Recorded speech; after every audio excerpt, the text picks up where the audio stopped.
Hello everyone, welcome to the YBM Bundan Center. My name is Sean, teaching Brave TOEIC, 용감한 토익. 안녕하세요. 분당 YBM에서 토익을 강의하고 있는 Sean입니다.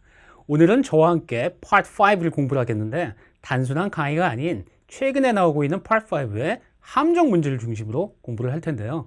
토익을 처음 공부하시는 입문반이나 기본반 학생분들은 그 문법에 굉장히 어려운 어휘 표현과 그리고 단어 양이 굉장히 많아서 5를 공부해도 좀 속도가 잘 나지 않고요. 중급이나 중급 실전반 레벨의 학생분들은 Part 5를 풀었을 때 의외로 실수가 많이 나오는데 여기에 원인이 있습니다.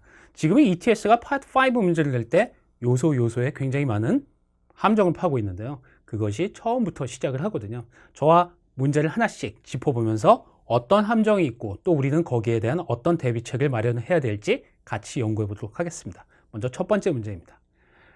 Part 5가 시작했을 때 토익 시험 왼쪽 페이지에 101에서 108까지 8문제가 있는데 분명히 3, 4번쯤에 함정이 하나 나오는데요. 지금 문제를 보시면 ABCD 어용 문제고요. 빈칸의 앞뒤를 봤을 때 전치사 그리고 명사 나오면 보통 우리가 전치사, 동명사, 명사 그래서 정답 C 하고 가는데 여러분 문제를 한번 다시 보실까요? 정답 과연 C가 맞을까요? 여기에 함정이 있습니다.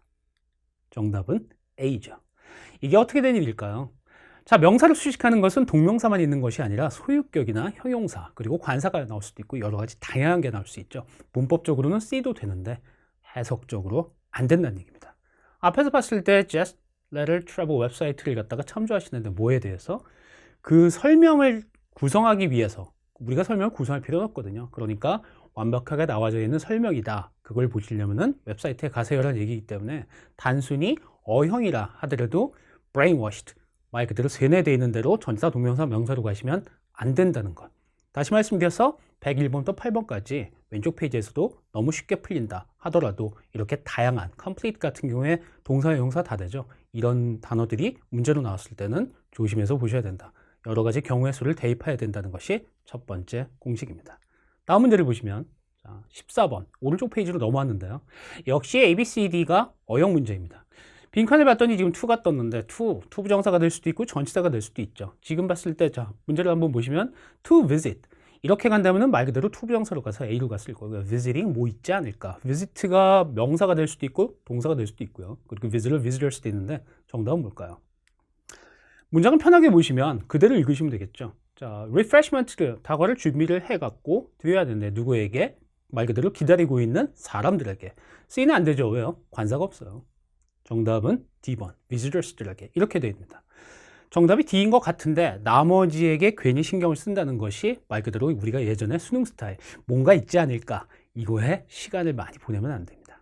토익에서는 처음에 딱 보고 문장 구조상에서 답이다 라고 되어 있는데 다른 게 뭔가 있지 않을까에 시간을 쓰는 일은 없어야겠다는 얘기죠.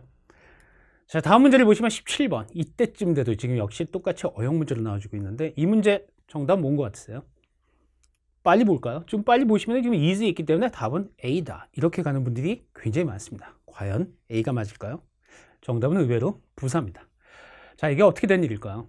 앞에 봤을 때 moving for a new job, 그래서 새로운 직업을 갖기 위해서 이사를 가는 것이 difficult decision입니다. 라는 것이 이해가 된다. 우리말로 하면 얼핏 될 것 같은데 잘 보시면은 이사 가는 것이 이해하고 있는 중은 아니거든요. 자, 부사가 답인데 어떻게 이런 일이 나올 수 있을까?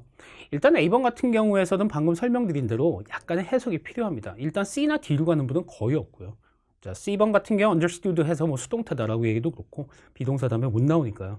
부사는 당연히 명사 수식합니다. 여러분 잘 기억하셔야죠. 부사가 형용사나 동사를 수식한다 또는 문장 전체를 수식한다고 돼 있지만은 지금 같은 경우에는 문장을 뺐을 때 moving for a new job is difficult decision 이렇게 나오니까 분명히 지금은 부사가 들어갈 수 있거든요. 이런 문제 굉장히 함정 문제라고 보셔야 되겠죠. 그 다음 문제를 보시면은 지금 이제 어형으로 들어갑니다. 자, 전치사 문제인데요. 122번쯤 왔습니다. 뒷장으로 넘겼죠. 왼쪽 페이지 121번부터 130번까지 해서 나오는 대표적인 전치사 문제인데 전치사 문제는 당연히 전치사 플러스 명사로 푸는데 문제는 working for도 없고 working on도 없습니다. 전치사 문제가 등장했을 때 최근에 ETS는 뭘 얘기를 하냐면 전치사 본연의 해석을 원한다 라고 합니다. 물론 working 정답 확인하시면 toward입니다. beside, over, across 보다는 toward, 뭐뭐를 향하여 그러니까 어떤 목표를 향하여라는 그 고유한 뜻, 뭐뭐를 향하여라는 말로써 말 그대로 무엇을 지사장이 되기 위해서 그 목표를 향해서 열심히 일한다는 work toward의 개념입니다. 이렇게 전치사 문제가 등장을 했을 때는 그거에 대한 수거를 만약에 우리가 잘 모르겠다 했을 때는 그 전치사 고유한 뜻을 가지고 가서 해석을 해서 그 전치사하고 동사라든지 형용사라든지 이 둘을 매칭시켜서 풀어야 되는 것이, 그렇게 푸십쇼라고 하는 것이 ETS의 의도입니다. 그러니까 시간을 너무 많이 쓰지 마시고 전치사 고유한 본연의 뜻으로 해석을 해본다. 이 점을 기억하시기 바랍니다.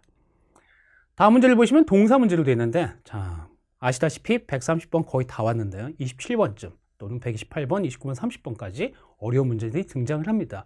주어가 was conferring exchange라고 되어 있는데 동사 문제인데, 지금 속어법 잠깐 써보면 CD는 좀 그렇고요.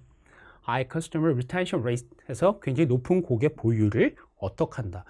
우리말로 해석하면 약간 A번이 될 수도 있는데, 여러분 제가 여기서 우리가 잘 알고 있는 수거를 하나 말씀을 드리겠습니다. attribute to라는 말이 있죠. 사실 그 attribute to라는 말과 credit to 또는 credit with가 같은 뜻입니다. 그래서 high customer retention rate를 가지고 있는 것은 영업사원들의 어떤 수준 때문이다 라는 credit A to B라는 수거가 탄생을 하는데, 지금 같은 경우도 그렇습니다. 크레딧이 신임을 얻다, 그리고 당연히 여기다, 그거에 대한 이유로 어떤 이유를 당연히 가지다 라는, 일단은 갖는다라는 개념의 해석이 되기 때문에 여기서 봤을 때 credit, 하지만 그 rate를 믿을 수는 없거든요. 이런 것들이 ETS가 우리에게 원하는, 그러니까 어떤 정형화되어 있는 빈칸의 앞뒤라든지 정형화되어 있는 수거, 그런 표현으로 푼다기보다는 문장 전체를 해석해서 풀게끔, 그러면서 요소요소에 함정을 깔아놓은 것이 요즘 유형이다 라고 볼 수가 있습니다. 자, 여러분 어떠셨나요? 저와 함께 지금 풀어봤는데요. ETS의 최근 경향과 파트 5에서 함정에 빠지지 않으려면 우리가 잘 알고 있는 문제 또한 하나하나 꼼꼼히 살펴보는 그런 시간이 있어야 되겠습니다. 제가 오늘 준비한 자료는 여기까지입니다. 여러분하고 현강에서 다시 한번 만나길 기대하면서 지금까지 분당 YBM의 용감한 토익 션이었습니다.